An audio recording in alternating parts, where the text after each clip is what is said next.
Assalamualaikum warahmatullahi wabarakatuh. Selamat datang kembali di channel YouTube Agam Belajar Safety. Sekarang kita akan membahas tentang alat pencegah dan penahan jatuh. Materi ini menggunakan Peraturan Menteri Ketenagakerjaan Nomor 9 Tahun 2016 sebagai referensi. Ketika kita bekerja di ketinggian, kita diwajibkan untuk menggunakan perangkat pelindung jatuh. Baik itu untuk melindungi kita, melindungi orang lain di sekitar kita, atau untuk melindungi properti. Intinya, kita tidak ingin terjadi kecelakaan. Perangkat pelindung jatuh diatur pada pasal 21 hingga 28. Mari kita bahas dahulu tentang alat pencegah jatuh. Melihat namanya, berarti belum ada yang jatuh. Ya, dia mencegah supaya tidak terjatuh. Ini terbagi menjadi dua, yaitu perlindungan kolektif, contohnya dinding atau pagar pembatas, dan perorangan, contohnya tali pembatas gerak, walk positioning. Bahkan full body harness dapat digunakan sebagai perangkat pencegah jatuh. Sedangkan pada perangkat penahan jatuh, orang atau bendanya sudah terjatuh. Ini pun dibagi menjadi penahan jatuh kolektif, seperti jaring pengaman. Perbedaan perangkat pencegah dan penahan jatuh juga ada pada persyaratan kemampuan menahan bebannya. Pada perangkat pencegah jatuh, ia harus mampu menahan beban minimal 15 kN atau kurang lebih 1,5 ton. Sedangkan pada perangkat pencegah jatuh dipersyaratkan untuk mampu menahan beban minimal 0,9 kN atau kurang lebih 90 kg. Lanyard paling panjang yang diizinkan adalah 1,8 meter. Dengan jarak jatuh maksimal adalah 1,2 meter. Ini berarti bahwa kita harus mengaitkan lanyard kita di atas tubuh kita.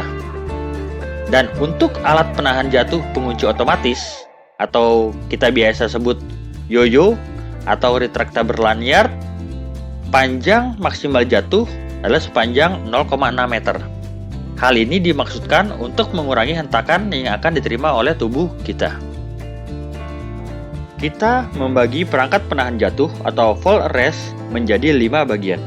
Ini berdasarkan pergerakan pekerja menuju dan meninggalkan platform kerja. Pada seluruh pergerakan ini, kaki pekerja selalu berpijak, tidak mengambang, baik itu satu ataupun keduanya. Seluruh fall arrest equipment atau perangkat penahan jatuh harus memiliki kekuatan minimal 15 kN. Mari kita bahas tentang personal fall arrest equipment. Personal fall arrest equipment terbagi dalam 3 bagian utama, yaitu A untuk anchor, B untuk body wear atau penahan badan, dan C untuk connecting device atau perangkat penyambung. Mari kita bahas satu persatu. Pada pekerjaan di ketinggian, angkur adalah tempat menambatkan perangkat pelindung jatuh. Titik tambat ini bisa satu atau lebih. Nah, pertanyaannya, berapa minimal beban yang mampu ditahan? Dasar teorinya adalah, jika kekuatan angkur lebih rendah dari connecting device, maka angkur kalah. Begitu pula sebaliknya. Jadi, ya sama, minimal 15 kN. Pada pemasangannya, angkur bisa dibuat sebagai angkur permanen. Contohnya untuk maintenance gedung atau sebagai angkur temporer. Bisa kita lihat ketika kita mau memasang atap bangunan. Angkur permanen ini harus memiliki akte pemeriksaan dan pengujian, dan dilakukan pengujian berkala minimal sekali dalam 2 tahun. Sedangkan pada angkur temporer, kita harus memastikan kekuatannya. Pemeriksaan visual angkur harus dilakukan sebelum digunakan. Berikut adalah contoh skema sistem lifeline, di mana terdapat 2 angkur dan menggunakan static line. Tali yang digunakan adalah tali statik. Hal ini bertujuan untuk mengurangi jarak jatuh, sekaligus mencegah ayunan yang tidak terkendali ketika pekerja terjatuh. Tujuan utama dari sabuk penahan jatuh ini adalah mendistribusikan daya hentakan atau tarikan di saat terjatuh atau tertahan. Karena itulah sangat penting untuk memastikan bahwa sabuk penahan jatuh ini tidak terlalu kencang atau terlalu longgar. Sabuk pinggang hanya memiliki satu titik tumpu pada pinggang. Ia dapat digunakan sebagai peralatan pencegah jatuh. Tapi jangan sampai digunakan sebagai alat penahan jatuh, karena ini bisa berakibat fatal. Oleh karena itu, safety belt pun sudah dilarang sebagai alat penahan jatuh sejak tahun 1997.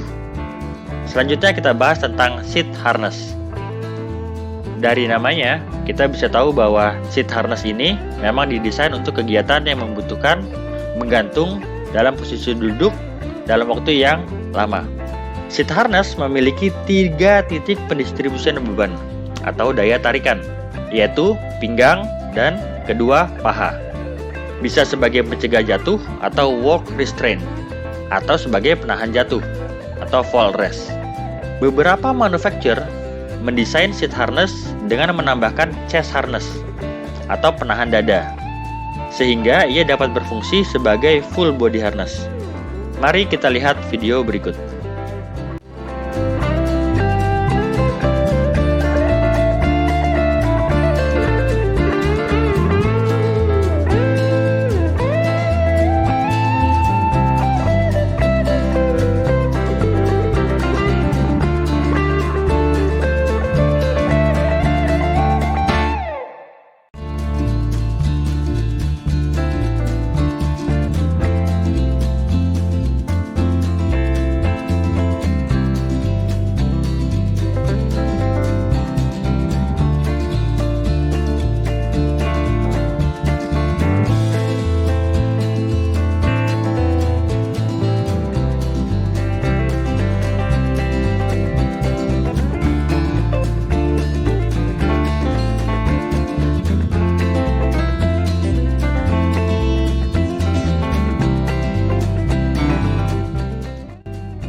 Ketika kita jatuh, full body harness akan mendistribusikan hentakan ke area bahu, paha, dan pinggang pemakainya, sehingga tulang belakang tubuh terjaga tetap lurus. Ini sejalan dengan teori manual handling. Pada full body harness yang lengkap, memiliki 5 titik tumpu. Apa saja? Pertama, waist atau pinggang depan. Titik waist ini sering digunakan pada kegiatan rope access. Tapi ingat, ini bukan untuk penahan titik jatuh. Selanjutnya adalah sternal atau dada dan dorsal, punggung. Kedua titik ini adalah titik yang digunakan untuk fall arrest atau penahan jatuh. Selanjutnya lateral, pinggang samping. Ini digunakan untuk mengatur posisi kerja atau walk positioning. Dan terakhir, chest, bahu. Ini paling jarang digunakan. Biasa berguna untuk mengurangi resiko terbalik. Ada juga yang memiliki model menggunakan webbing sehingga dapat disatukan. Mari kita lihat jenis full body harness berdasarkan penempatan titik tumpu atau titik penghubung. Untuk menahan jatuh, maka titik tumpu hanya bisa menggunakan bagian dorsal dan atau sternal. Untuk tower climbing, maka selain dorsal dan sternal, ia juga memerlukan lateral untuk mengatur posisi kerja. Pada rope access, menambahkan waist connector. Ini biasa digunakan untuk mengaitkan belayer atau alat penahan jatuh terpandu. Lalu, cowtail yang akan mengaitkan dengan ascender atau descender. Nah, pada confined space, yang penting adalah dia memiliki titik dorsal atau sternal untuk dilakukan evakuasi. Macam-macam body harness di lapangan cukup banyak. Mari kita lihat penggunaan salah satu full body harness pada video berikut.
Fungsi utama sabuk penahan tubuh adalah penghubung utama tenaga kerja dengan sistem keselamatannya, serta membantu tenaga kerja ketika work restraint, work positioning, fall arrest, atau work suspension. Serta beberapa harness mempunyai fungsi gear loop dan chest ascender. Apa saja yang harus kita periksa pada sabuk penahan tubuh atau body harness? Cek catatan inspeksi atau sertifikasi kesesuaiannya. Istilahnya Certificate of Conformance, COC. COC ini sangat penting. Kenapa? Karena ini dapat menjadi jaminan bahwa harness yang kita miliki sesuai dengan standar yang telah diikuti vendor di mana tercantum pada dokumen harness tersebut. Jadi, ketika kita gunakan ternyata tidak berfungsi sebagaimana mestinya, maka kita dapat mengajukan komplain. Lakukan inspeksi. Pastikan full body harness dipasang dengan benar. Tidak terlalu longgar, tidak terlalu ketat. Dan periksa apakah ada kontaminasi yang dapat mempengaruhi kondisi fisik full body harness. Standar sabuk penahan tubuh dapat dilihat pada beberapa dokumen berikut.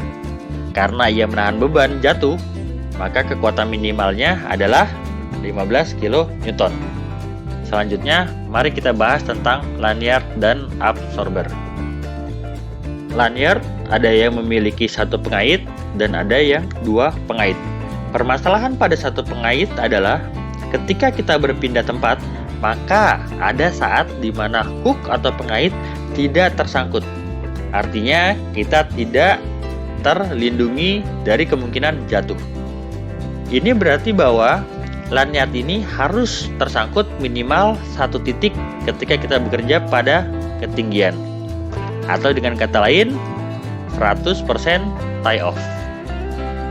Dan peredam kejut berfungsi mengurangi tekanan yang akan diterima oleh tubuh. Ia akan terbuka ketika mendapatkan tekanan maksimal 6 kN. Standar tentang energi absorber ini dapat kita lihat di BS IN 355 2002. Pada work positioning lanyard, dia tidak didesain sebagai pengaman. Tujuannya adalah agar kedua tangan kita dapat bergerak bebas, sehingga kita dapat melakukan pekerjaan kita. Tali yang digunakan adalah tali statis. Dan work positioning lanyard ini ada yang bisa di-adjust atau adjustable, dan ada yang panjangnya memang sudah fix atau tetap. Perihal yang harus diperhatikan pada lanyard hampir sama dengan body harness. Dan kita juga harus memperhatikan jarak apabila absorber terbuka. Jangan sampai kita menyentuh dasar, serta ditambahkan safety factor. Dan hook yang digunakan cocok dengan pekerjaan yang akan dilakukan. Kapan kita menggunakan hook yang besar, atau kita perlunya hook yang kecil, atau yang sedang. Serta pastikan bahwa harness tidak digunakan kembali ketika telah terjatuh secara signifikan. Beberapa harness memiliki indikator apakah harness tersebut masih bisa digunakan atau tidak setelah ia jatuh. Berikut adalah standar untuk absorber dan lanyard. Peredam kejut atau absorber selain dapat dipasangkan pada lanyard, ia juga dapat dipasangkan pada lifeline. Bahkan ada beberapa produk lifeline yang sudah dikombinasikan dengan absorber. Tali pengait paling panjang yang diizinkan untuk digunakan adalah 1,8 meter, serta memiliki sistem penutup dan pengunci otomatis. Fungsi utama peredam kejut adalah: pertama, mengurangi tekanan yang diterima oleh pekerja ketika jatuh. Kedua, untuk mengurangi atau mencegah kerusakan komponen dari fall arrest tersebut, baik body harness, lanyard, atau konektor. Dan yang ketiga adalah mengurangi tekanan pada anchor. Mari kita lihat video dari efek peredam kejut berikut.